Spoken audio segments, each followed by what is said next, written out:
¿Cómo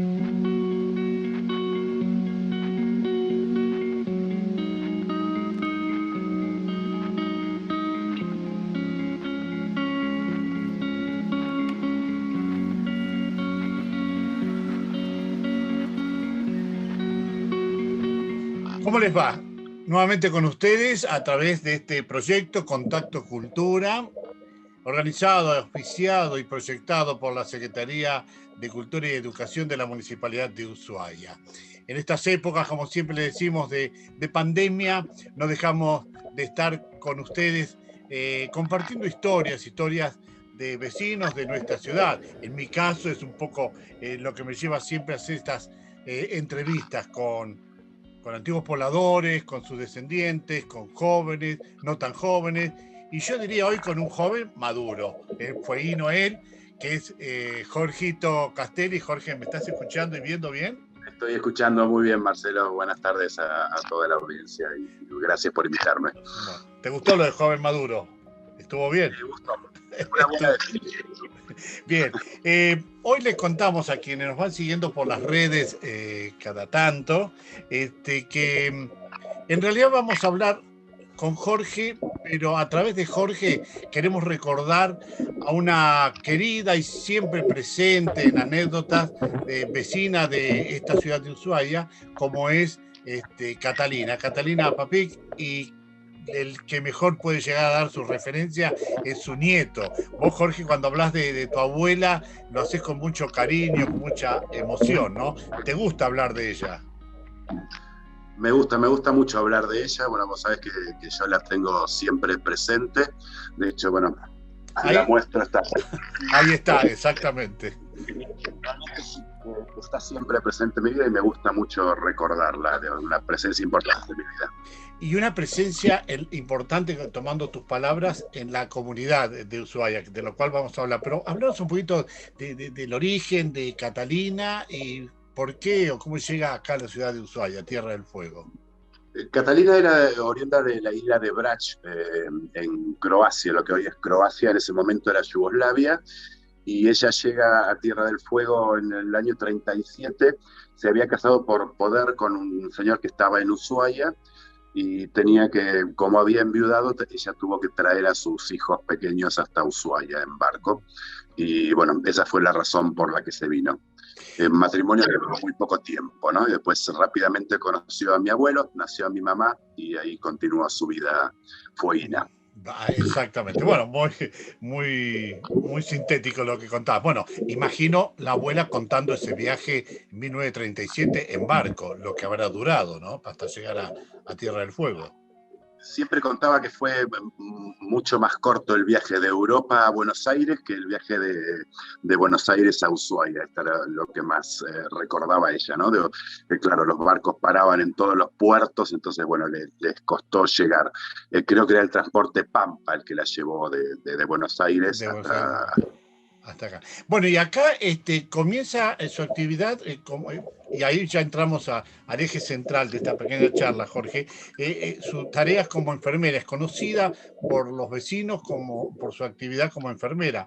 De entrada, ni bien llegó, trabajó en la enfermería, digamos, en el hospital o el pequeño centro de salud que había en esa época.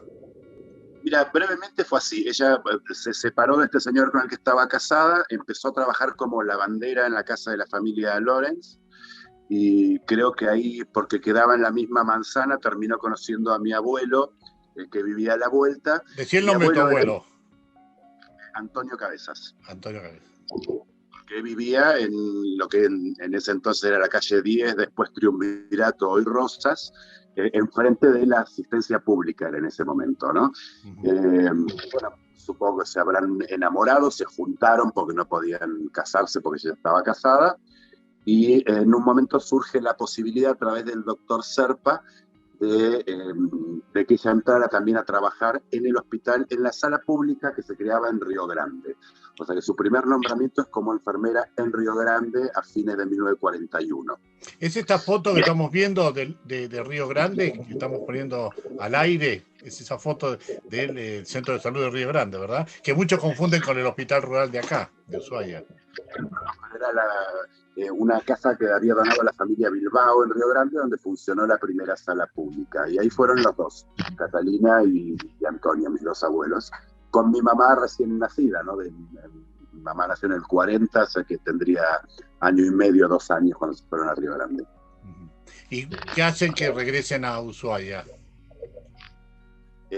Porque se separaron, fue una decisión de matrimonio.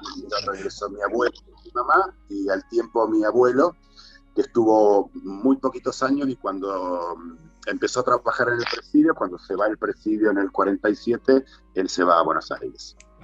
Bien. Bueno, entonces vuelve a Ushuaia y acá sigue con su tarea como enfermera, Jorge. Hasta el año 70, 71 creo que fue que se jubiló.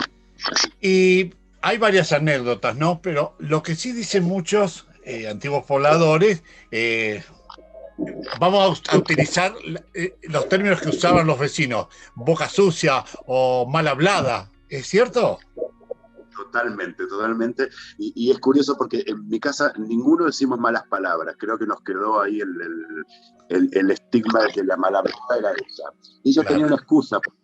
Cuando ella llegó a Ushuaia, las primeras palabras que le enseñaron los que serían sus sobrinos políticos, Tito Romero todavía sigue por Ushuaia, eran malas palabras. Y como ella no entendía, las repetía.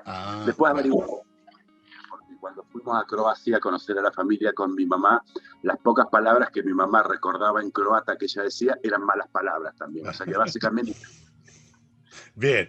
Bueno, imagino que en las charlas, te imagino a vos de chico, ya de adolescente también, hablando con tu abuela, porque sos un poco buceador de las historias de la gente. ¿Y qué te contaba ella? ¿Alguna anécdota que vos quieras compartir con nosotros de Catalina? Yo le preguntaba mucho. Ella, no sé si era tanto de contar, pero yo era inquisidor, así que me gustaba que me contara muchas anécdotas respecto de los partos. Vos recién me preguntabas en la previa si ella era partera. No, ella era enfermera, pero alguna vez le habrá tocado porque eran pocos en Ushuaia, y sí, le habrá tocado ser de partera, entonces hay mucha gente que la recuerda en este rol. Yo tengo como 2 grandes recuerdos así de ella en su labor en el hospital. El primero es en el año 61, cuando se quema el viejo hospital, la vieja asistencia pública. El incendio conmocionó a toda la ciudad. Hay algunas imágenes que rondan por ahí. Y la anécdota siempre es que uno de los internados era don Estelio Luisón, también de una antigua familia de allá. Habían logrado sacarlo del hospital, y él se volvió a meter para buscar algunas cosas que tenía guardadas en el colchón. Esto contaba siempre mi abuela, y bueno, desgraciadamente fue el único fallecido que hubo ¿no? Y bueno, esto lo contaba mi abuela, y lo cuentan muchos que la recordaban, que tuvieron que agarrarla y frenarla para que no se volviera a meter al hospital a sacarlo a don Luisón. Claro. Cuando estamos hablando del viejo hospital o asistencia pública, es el que está, como vos lo dijiste en la entrada de esta charla, en lo que es hoy la calle Rosas, ¿verdad? La calle 10 en esa época. Allí funcionó la escuela técnica, y hoy en día pertenece a la Congregación Salesiana, está el Jardín de Infantes, como para ubicarnos en el lugar. Bueno, sí, esa anécdota era conocida, pero también existe otra que vos en algún momento me transmitiste, Jorge, que era con don Menguay, ¿no? El conocidísimo personaje de Ushuaia. Sí, uno de los conocidos lincheras del pueblo. La anécdota es que llega Navidad, mi abuela estaba de guardia, y cuando mi mamá y mi papá van al hospital a cenar con ella, la cena iba a ser ahí, le dicen que Catalina estaba bañando a Manguay para la cena, y todos cuentan que lo estaba con un cepillo de limpiar el piso, ¿no? Y que lo sacó de la bañadera reluciente y prolijito, como hacía años que parece que Manguay no estaba para sentarse. Exacto, sí. Manguay, yo decía Manguay. Ya dejamos a Catalina enfermera. ¿Cómo era la abuela? Por ahí vamos a poner una foto. A mí me gusta esa foto donde ella está no sé si jugando al fútbol o haciendo el puntapié inicial de algún partido de fútbol, pero ¿cómo era con ustedes el trato, la relación con ustedes como familia y con los vecinos de Ushuaia?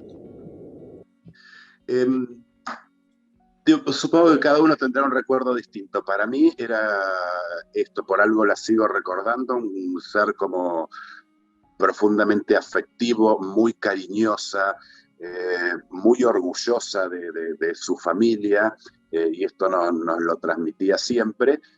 Si bien sí claramente mostraba siempre este carácter indomable que tenía y que por algo sus parejas no le duraron mucho, ¿no? No duraron. De carácter fuerte, creo, ¿no? Toda una pionera. De hecho, fíjate que vivió en el fin del mundo sola con su hija durante 40 años, ¿no? La verdad que hay algo ahí que es de admirar. Claro. Bueno, vos como psicólogo debes saber bien, ¿no? Ese carácter fuerte para el afuera, pero para el adentro totalmente distinto, creo yo. ¿Eh? Sí. Sí, era igual, insisto, con su carácter y sus formas, pero era como, siempre digo, creo que mis hermanos y yo somos bastante mañosos con la comida, porque ella hacía, si yo quería milanesa con papas fritas, mi hermano Luis quería pastas, mi hermana quería otra, ella nos cocinaba cada uno lo que cada uno quería, ¿no? No había Bueno. ahí nada. Bueno, mirá vos, mirá vos. Bueno, me ven que estoy mirando el cronómetro, nos excedimos un poquito, pero quiero agradecerte, Jorge, tu predisposición. Ya vamos a invitarte para hablar de vos acá en tu vida acá en Ushuaia. Pero agradecerte porque a través de tu palabra, de tus anécdotas, tuvimos otra vez cerquita a Catalina Papí. Te agradecemos mucho. Bueno, pues yo te agradezco mucho a vos, Marcelo, porque digo, siempre me acompañás en este recuerdo que yo tengo de ella y a través de ella todo el trabajo que yo hago sobre la historia de Tierra del Fuego, que bueno, mi primer vínculo es ella, a pesar, además de haber nacido en Ushuaia y todo el amor que siento por esa tierra, pero bueno, el primer vínculo es ella, ¿no? Así que gracias. No, gracias a vos. Bueno, y llegamos hasta aquí con este Contacto Cultura, esta sección de entrevistas. En cualquier momento, nuevas historias a través de la Secretaría de Cultura y Educación de la Municipalidad de Ushuaia. Muchas gracias.